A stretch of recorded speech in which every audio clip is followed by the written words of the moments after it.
Hoje iremos iniciar a partir do verso 17, iremos até o verso 20.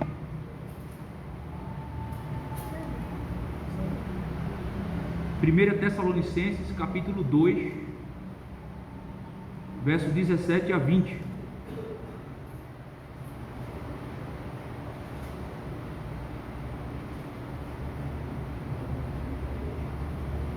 Diz assim a palavra de Deus: Ora, nós, irmãos, orfanados por breve tempo de vossa presença, não porém do coração, com tanto mais empenho diligenciamos, com grande desejo em ver-vos pessoalmente. Por isso, quisemos ir até vós, pelo menos eu, Paulo, não somente uma vez, mas duas. Contudo, Satanás nos barrou o caminho. Pois quem é a nossa esperança, ou alegria, ou coroa, em que exultamos na presença do nosso Senhor Jesus em sua vinda? Não sois vós? Sim, vós sois realmente a nossa glória e a nossa alegria. Vamos orar ao Senhor.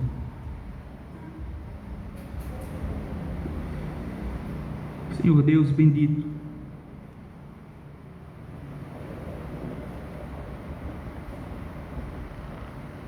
seja do teu agrado, Senhor, continuar falando conosco hoje. Como falaste, pelo estudo, pela exposição, pelo ensino da tua palavra pela manhã, como tem falado através das leituras da tua palavra, através dos cânticos dos salmos. Agora, Pai, de modo especial, fala conosco através da pregação da tua palavra, Senhor.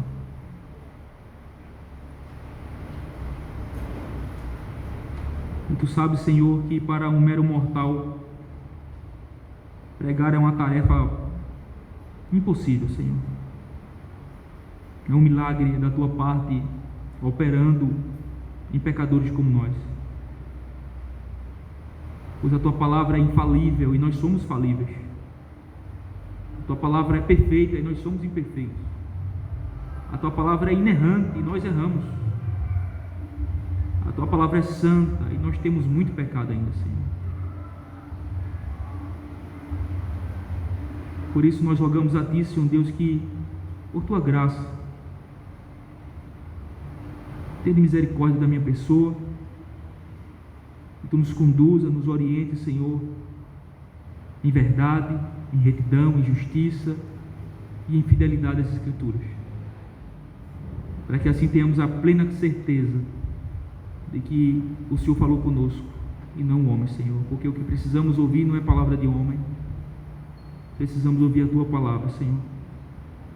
Por isso, por tua graça e bondade, Senhor, apesar de nós, fala conosco, nos orienta, nos instrui, nos alimenta pela tua palavra, nos consola, nos exorta, nos adverte e nos conforma a Jesus Cristo, nosso Senhor, para que andemos de modo agradável a ti.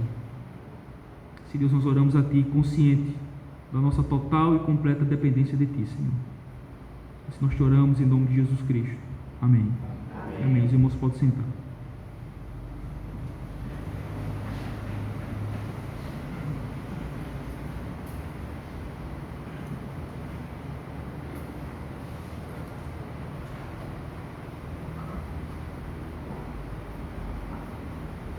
Irmãos, título do nosso sermão: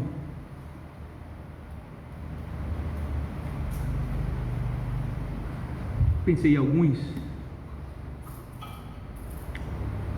poderia ser vários, que poderia representar bem esse trecho da palavra de Deus, mas eu quero dar o título a esse sermão de os principais interesses do cristão. Alguns dos principais interesses, algumas das principais intenções, alguns dos principais desejos e vontade de todo verdadeiro cristão. Semana passada, irmãos, nós estudamos capítulo 2, versículo do 13 a 16, em que nós vimos o apóstolo Paulo com essas palavras com a intenção de animar a igreja, a recém e a nova igreja dos Tessalonicenses, em meio às tribulações. Era uma igreja que estava sendo perseguida, era recém-plantada, tinha surgido, nascida recentemente, e logo imediatamente ao seu nascedouro, ela já passava por grandes tribulações por parte dos seus próprios compatriotas, seus próprios concidadãos. Então Paulo escreve essa carta com um dos objetivos, do capítulo 2, versículo 13 a 16, de animar essa igreja perseguida, fortalecê-lo, animá-lo, dar uma palavra de ânimo, de encorajamento para esses novos convertidos que compunham essa igreja local em Tessalônica, que já estava passando por tribulações ferozes, certo? E hoje, irmão, nós iremos meditar do versículo 17 a 20. Eu quero, antes de ir para o texto, falar algumas coisas aqui. Há uma frase muito comum de se ouvir no meio, dentro do contexto da teologia pastoral, mais especificamente, que expressa uma verdade fundamental a respeito do ministro do Evangelho. Do ministro do Evangelho. Esse texto que nós lemos aqui, evidentemente é Paulo, se expressando para uma igreja. Então é um relacionamento de pastor com igreja. E dentro do contexto da teologia pastoral especificamente, há uma frase muito conhecida por nós, que expressa uma verdade fundamental a respeito do relacionamento do líder, do pastor com a igreja, que é o seguinte: a frase diz assim: todo pastor deve cheirar a ovelha, deve ter cheiro de ovelha. Essa frase tem a intenção de mostrar a afeição, a intimidade e o cuidado do pastor em relação às ovelhas de Cristo que foi colocada sob seus cuidados. Essa é a intenção dessa frase. Mas nós, irmãos, podemos muito bem estender essa verdade para o âmbito da igreja como um todo, para o âmbito do relacionamento entre os irmãos. Afeição, intimidade, cuidado não é somente um aspecto que é encontrado em um pastor em relação às ovelhas que estão debaixo dos seus cuidados, mas isso deve ser um dever e algo, e uma característica comum no meio do povo de Deus como um todo. Todo o povo de Deus, independentemente se é pastor ou não, deve ter afeições uns pelos outros, deve buscar intimidade uns com os outros, deve aspirar cuidados e supervisão uns com os outros. Isso é o que a palavra de Deus nos ensina na doutrina da mutualidade, de uns aos outros. Agora, depois que Paulo pronuncia palavras com o objetivo de animar essa igreja em face à perseguição que eles estavam sofrendo por parte dos seus próprios concidadãos, como nós já vimos em Atos 17, do versículo 1 ao 9, é o relato que vai ver a fundação dessa igreja, como surgiu e o que aconteceu, os efeitos da pregação de Paulo. Lembrando-os de sua fidelidade a Deus em meio às tribulações, Paulo agora, dos versículos 17 do capítulo 2 até o capítulo 3, versículo 13, esse trecho grande, capítulo 2, versículo 17, até capítulo 3, versículo 13, todo o capítulo 3, vai expressar sua alegria, sua felicidade, pela firmeza na fé que os tessalonicenses estavam demonstrando. E com o objetivo de expressar essa alegria e essa felicidade pela fidelidade dos tessalonicenses, nesse texto que nós lemos, capítulo 2, versículo 17 a 20, Paulo nos ensina algumas verdades preciosas a respeito do relacionamento do pastor com a igreja e do relacionamento do cristão de um para com os outros de forma geral. É o que nós iremos ver. Então, irmãos, eu quero destacar aqui algumas verdades. A primeira verdade que Paulo nos ensina a respeito do relacionamento do pastor com a igreja e do relacionamento do cristão de um para com os outros de forma geral é que eles, de forma geral, têm um grande desejo de se relacionar com a igreja presencialmente. Vou repetir essa proposição aqui. Essa é a primeira verdade que nós extraímos do texto. É que todo cristão tem o desejo, um grande desejo, de se relacionar com a igreja. Quando eu digo igreja, eu estou falando dos membros, dos irmãos fraternais de forma presencial, de forma física, tocando, apertando a mão, abraçando, sentindo o perfume, sentindo o calor da comunhão. Todo cristão, irmão, tem esse desejo de se relacionar uns com os outros de forma presencial. Isso a gente pode ver aí no versículo 17. Vamos ler? Ele diz assim: ora, nós, irmãos, nós aqui, ele faz referência a ele, né? A Silas e Timóteo, que é que estava com ele na plantação dessa igreja, nessa missão. Orfanados por breve tempo de vossa presença, não porém do coração, com tanto mais empenho diligenciamos, com grande desejo, e ver-vos pessoalmente.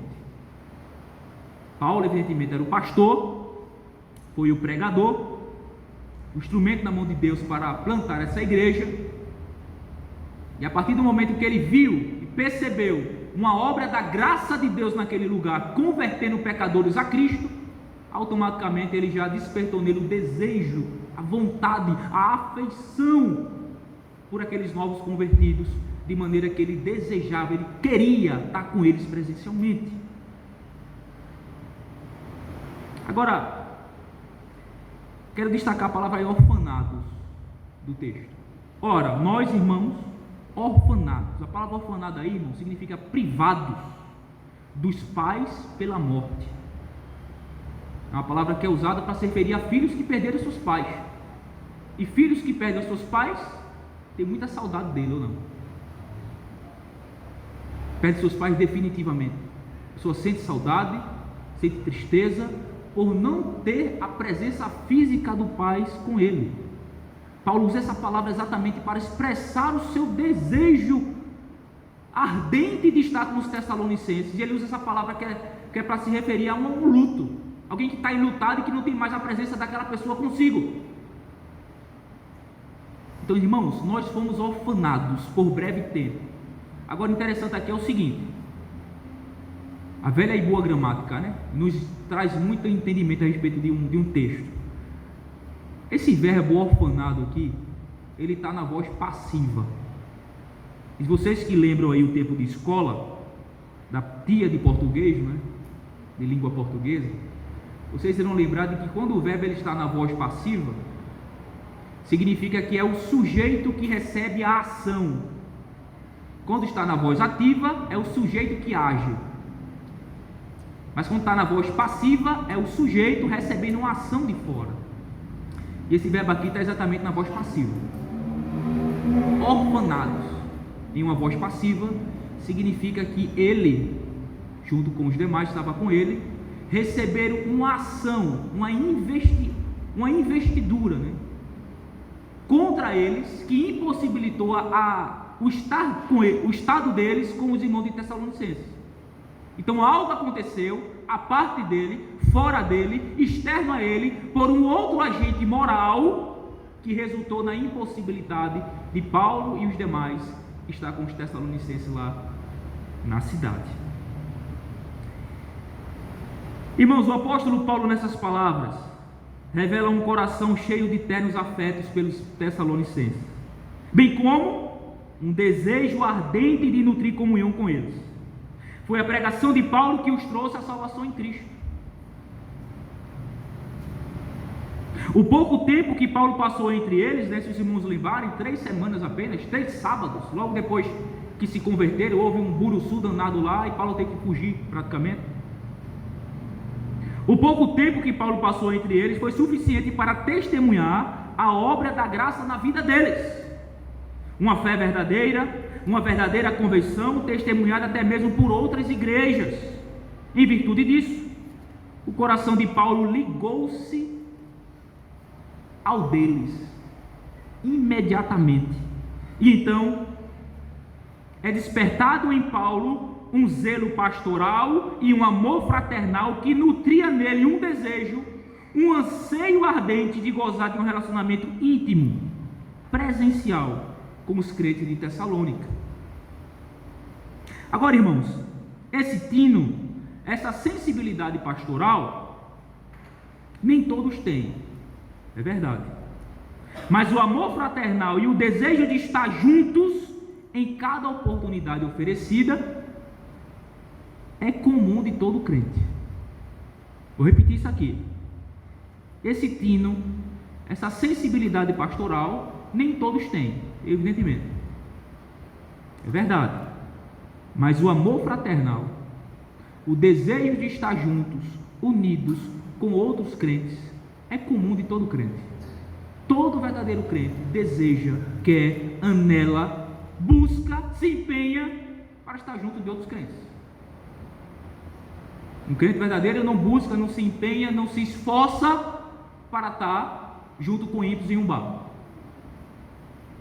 Ele se empenha, ele se esforça, ele deseja estar junto com o povo de Deus. Irmãos, quem está ligado no coração deseja estar junto presencialmente. Vê de novo o versículo 17. Ora, nós, irmãos, orfanados por breve tempo de vossa presença, não porém do coração, estamos distantes da presença de vocês. Um agente moral externo a nós agiu, que nós iremos ver quem é no versículo 18, é Satanás, e com isso impossibilitou a nossa estada com vocês aí em Tessalônica. Estamos distantes presencialmente, mas estamos ligados com o coração. Agora veja: não porém do coração, com tanto mais empenho diligenciamos, com grande desejo em ver-vos pessoalmente. De novo, quem está ligado, unido no coração, deseja estar junto presencialmente, irmãos. Não tem como ser diferente. Quem está unido no coração, quem está junto em espírito, quem serve o mesmo Cristo, quem é filho do mesmo Deus. Como a gente leu em Efésios, né? A unidade do Espírito lá, a unidade da fé. Quem tem a mesma fé, quem tem o mesmo Senhor, quem passou pelo mesmo batismo, quem professa a mesma fé, que tem as mesmas convicções, que tem o mesmo Deus e que é servo do mesmo Senhor, que é membro um dos outros, que faz parte do mesmo corpo, ligado à cabeça que é Cristo, ele vai desejar o quê? Estar junto com outros membros. Se ele está ligado no coração, se ele está ligado em espírito, ele deseja estar perto, juntos também presencialmente. Irmãos, deixa eu aplicar esse primeiro ponto aqui. Enquanto Paulo estava impossibilitado de estar com os irmãos, devido às circunstâncias externas, ainda que muito desejava e se empenhava para estar com eles, muitos têm total condição de aproveitar cada oportunidade de estar junto com os irmãos, mas não o fazem. Vou repetir isso aqui. Enquanto Paulo estava impossibilitado de estar com os irmãos devido às circunstâncias fora dele, externo a ele, ainda que ele muito desejava e se empenhava para estar com eles, como diz o versículo 17, muitos de nós têm total condição de aproveitar cada oportunidade de estar junto com os irmãos, mas não o fazem. E a pergunta é: o porquê não fazem? Por que não se empenham para estar junto? Porque não querem estar junto. A resposta é: porque o problema destes que não quer estar junto, que tem possibilidade, que tem condição, é diferente da de Paulo. O problema que impedia, o que impossibilitava Paulo de gozar da presença dos irmãos, eram as circunstâncias. Mas o problema de muitos é o coração. Perceberam? Entenderam? O que impossibilitava Paulo de gozar da presença física, tato a tato, testa a testa, viver comumente, na presença um do outro, servindo uns aos outros, fraternalmente, em comunhão, em unidade, em amor, em serviço. O que possibilitava a Paulo eram as circunstâncias, as coisas externas, as coisas fora dele. Que a gente vai ver aqui no versículo 18 que quem estava agindo para impedir isso era o próprio Satanás. Mas enquanto outros, irmãos, o problema não está fora dele, não são as circunstâncias, porque as circunstâncias estão favoráveis para que ele possa estar em cada oportunidade junto com os irmãos, gozando da presença de cada um deles. Mas o problema é o coração. O problema está aqui, o problema está dentro. O problema é que não deseja, que está dentro, no coração, está no íntimo. Se eu não desejo, isso vai refletir aonde? Nas minhas ações. Paulo desejava, tanto é que ele vai dizer que ele empenhou diligentemente, se esforçou, fez de tudo para estar com os Tessalonicenses, mas ele foi impedido. Estava fora da sua possibilidade, fora da sua condição, fora da sua alçada, do seu domínio, do seu poder. Enquanto muitos de nós, irmãos, temos a total liberdade, a total possibilidade, a total e completa condição de não perder nenhum momento quando a igreja se reúne para fazer qualquer coisa. E a razão disso é porque nós não desejamos isso. A razão não são as circunstâncias. Quando o coração não está envolvido, as circunstâncias externas passam a ser apenas justificativas para esconder o meu mau desejo. Simplesmente isso.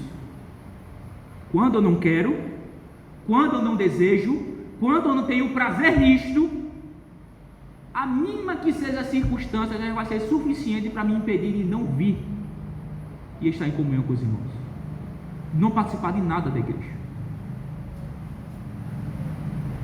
Aprenda com Paulo, meu irmão. Aprenda com Paulo, minha irmã. Veja o privilégio que você tem da liberdade, da condição, de toda a possibilidade que Deus nos confere, de morar junto, perto um do outro, em uma cidade pequena, em uma igreja que está a 5 minutos da casa de cada um, praticamente. A mais longe que mora é Luana, lá em Floresta. E mesmo assim é bem presente. Enquanto outros, muitos de nós, irmãos, moram praticamente no quintal da igreja. É como se fosse turista. Por que disso? De novo, o problema não são as circunstâncias, é o coração. É porque você não quer, é porque você não deseja, é porque você não tem prazer, é porque as outras coisas são mais importantes do que a comunhão com os irmãos. É porque a sua prioridade não é Deus, não é a igreja, não é a sua palavra, não é a comunhão dos santos, não são os meios de graça, como a gente viu hoje de manhã, quando é negligenciado, o perigo de negligenciar. A sua prioridade é outra coisa, mas não Deus, não os meios de graça. Então aprenda, irmão, hoje com Paulo. Paulo desejava, empenhou força, fez de tudo para estar com os Tessalonicenses, mas foi impedido por circunstâncias externas a ele, fora totalmente da sua capacidade de decidir ou de poder.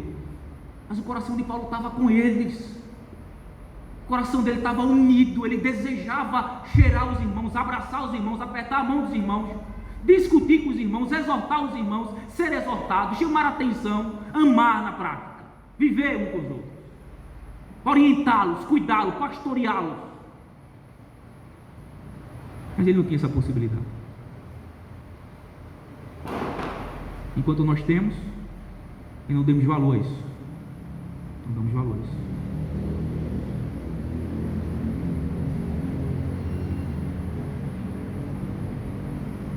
Irmãos, os crentes têm um grande desejo de se relacionar com a igreja, com outros crentes presencialmente.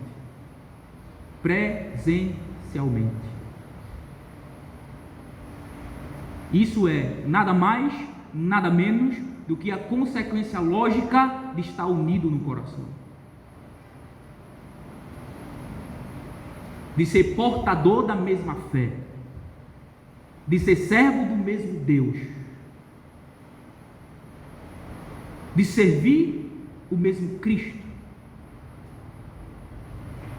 É só a consequência. Mas eu quero apontar uma segunda verdade, que agora a ênfase no versículo 18 vai recair sobre um agente, presta atenção, um agente moral chamado Satanás, que é o principal trabalhador para impedir com que o povo de Deus esteja juntos, para impedir a comunhão dos santos. Veja lá, versículo 18. Por isso, quisemos ir até vós, pelo menos eu, Paulo, não somente uma vez, mas duas, contudo Satanás nos barrou o caminho. Irmão, Satanás é um agente que trabalha para impedir o povo de Deus estar junto. O objetivo dele é alcançar duas coisas. Primeira, afastar o crente de Deus. Grave isso. Dois principais objetivos. Satanás trabalha diuturnamente para conseguir na vida de todo crente. Primeiro, afastar o crente de Deus. Hoje a gente viu de manhã. Para afastar o crente da palavra de Deus, para afastar o crente da oração, para afastar o crente do meio de graça. Afastar o crente, consequentemente, do próprio Deus. Ele trabalha 24 horas para isso. Segundo, afastar os crentes uns dos outros. Porque ele conseguindo separar os irmãos uns dos outros, ele consegue desconfigurar aquilo que é a maior manifestação da multiforme graça e glória de Deus na terra. O que é? A igreja. A igreja. Quando ele consegue dividir uma igreja, quando ele consegue romper o relacionamento entre os irmãos, quando ele consegue semear contenda, quando ele consegue semear o ódio, a raiva, a ira, a amargura no coração dos irmãos, que faz com que a igreja se rompa, que faz com que a igreja vive em inimizades, ele consegue desse jeito desconfigurar aquilo que é a maior manifestação da graça e da glória de Deus na terra, que é a igreja. Que é a igreja. E o nome de Deus, como Paulo diz aos romanos, é blasfemado entre os gentios por vossa causa. O nome de Deus é desonrado, como Paulo fala aos judeus lá em Romanos, por vossa causa. Meus irmãos, Satanás foi o agente que trabalhou por intermédio dos que não creram entre os Tessalonicenses, para impedir, para obstruir a permanência de Paulo entre aqueles que creram em Cristo dentre os Tessalonicenses. Vocês lembram lá em Atos 17? A partir do versículo 5, Paulo chega, vai na sinagoga, por 3 semanas prega sobre Cristo, que era necessário que ele morresse e ressurgisse dentre os mortos. Qual é o efeito da pregação?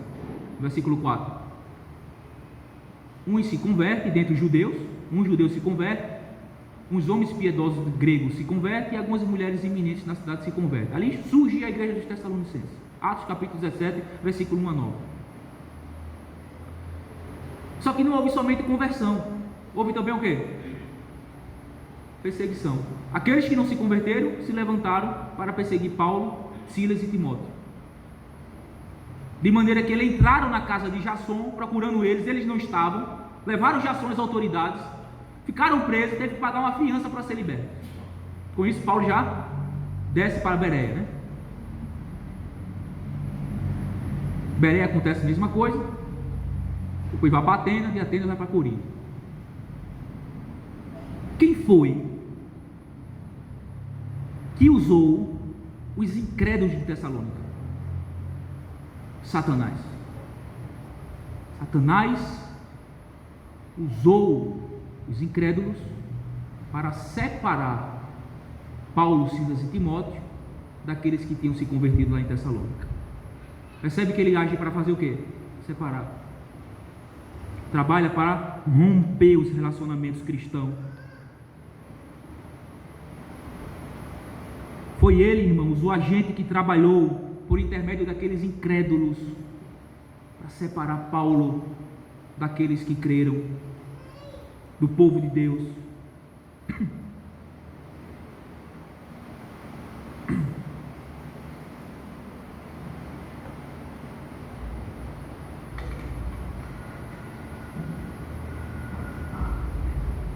Mas ele não foi apenas aquele que trabalhou entre os Tessalonicenses, quando Paulo ainda estava lá, para romper o relacionamento deles, para separar um do outro. Mas ele foi aquele que impediu Paulo voltar lá aos Tessalonicenses.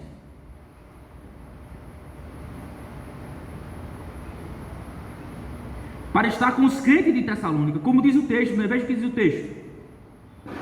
Por isso, quisemos ir até vós, pelo menos eu, Paulo, não somente uma vez, mas duas. Contudo, Satanás nos barrou, nos impediu, obstruiu voltarmos o caminho. Irmãos, não sabemos como Satanás impediu o regresso de Paulo aos Tessalonicenses. Existem algumas especulações apenas, mas o fato é que Satanás trabalha 24 horas por dia, com todos os meios e instrumentos possíveis a ele, para minar, prejudicar a necessidade que os crentes têm de estarem juntos. Trabalha 24 horas por dia. Com que objetivo? Minar, fazer ruir, prejudicar uma das maiores necessidades do cristão. Qual? Viver com outros cristãos. Usando a analogia do pastor e as ovelhas, literalmente falando, né? Quando é que uma ovelha está em perigo? Quando ela não está junto com as outras ovelhas, se torna presa fácil para os lobos, para os predadores. Quando ela está ali no rebanho, no redil, ela está protegida, porque ela está junto com todas as outras, está debaixo da supervisão do pastor. Mas quando uma delas foge, ela está em grande perigo, porque ela não está junto com as outras.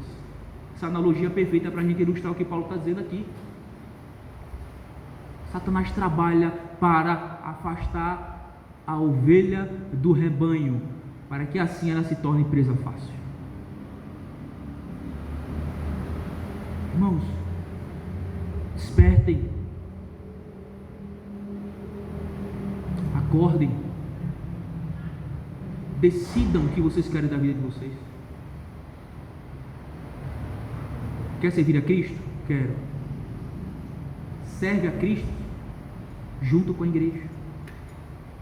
Você é membro de um corpo, membro que serve os outros membros, parte de um único e mesmo corpo. Então decidam o que é que vocês querem, porque se vocês não têm se apercebido, deixa eu falar em alto e bom som e com todas as letras, Satanás tem trabalhado aqui nessa igreja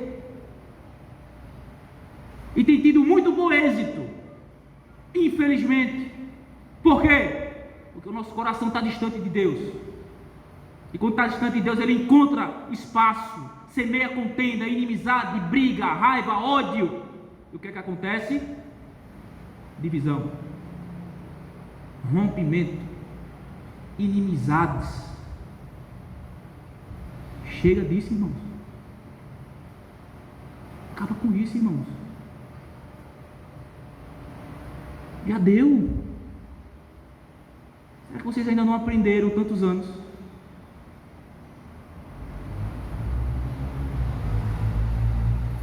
Será que vocês vão continuar dando espaço para Satanás trabalhar na sua vida? Fala de forma pessoal, porque começa no pessoal, né? Ele fica sugestionando. Satanás não faz ninguém pecar. Satanás não faz ninguém odiar ninguém.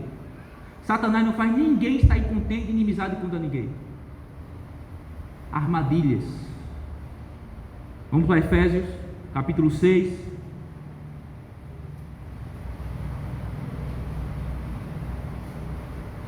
Versículo 10 e diante.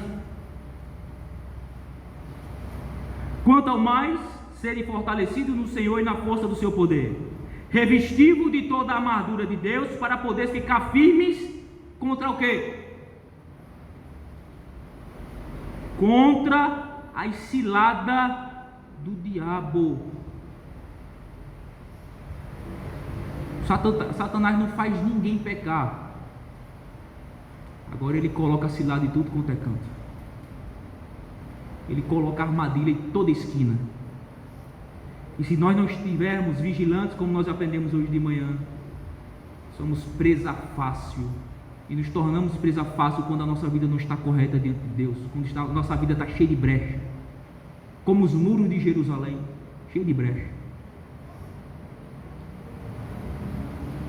Acordem, abram os olhos, percebam, Satanás age 24 horas, irmãos, com o objetivo de dividir-nos. E como Jesus ensinou muito bem na sua palavra, um reino dividido não subsiste. Isso vale até mesmo para o reino das trevas, como ele vai dizer lá na passagem. Se eu expulso Beelzebu, se eu expulso Satanás por Satanás, pelo príncipe de Beelzebu, ora, o reino dele está dividido. O reino dividido não subsiste em si. Isso é um princípio que vale para tudo na vida, para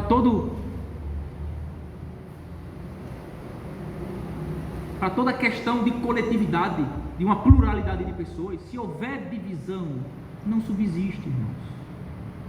E se a gente continuar dessa forma, a gente não vai subsistir, irmãos, porque a gente não é melhor do que ninguém, porque a gente não é o queridinho de Deus, porque Deus não precisa de mim e de você. Deus não precisa dessa igreja, não precisa. Deus não precisa da minha e da sua adoração. Deus não precisa do meu e do seu dinheiro. Deus não precisa de nenhum de nós aqui. Nós necessitamos deles. E se nós queremos servi-los, devemos servi-los fielmente, de acordo com as Escrituras, com as antenas ligadas e atentas, para não cairmos nas ciladas e armadilhas de Satanás. Porque o que ele quer é exatamente isso: ódio, contenda, ira, inimizade, toda sorte de iniquidade, irmãos. Mas ele não pega você pelo braço e força você a fazer essas coisas. Ele sugestiona você. Ele coloca as armadilhas. Ele sussurra no seu ouvido a respeito de A e de B. Ele semeia a raiva no seu coração, o ódio. E aí você decide o que faz. Se você abraça a ideia dele, ou se você dá um chute no rabo dele e continua em obediência ao Senhor, em amor a Deus e amor uns aos outros.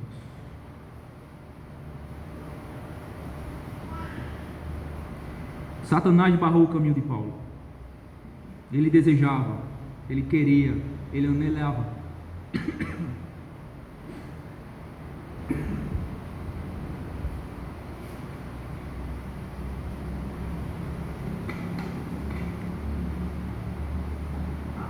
Mas algo externo a ele trabalhava incansavelmente para impedir isso. O problema de Paulo não era o coração, mas é o problema de muito aqui. É o problema de muito. Por fim, irmãos, vamos para o versículo 19 e 20. Que aqui Paulo vai falar da glória de um ministro, de uma das maiores recompensas de todo pastor. Vamos lá? Versículos 19 e 20.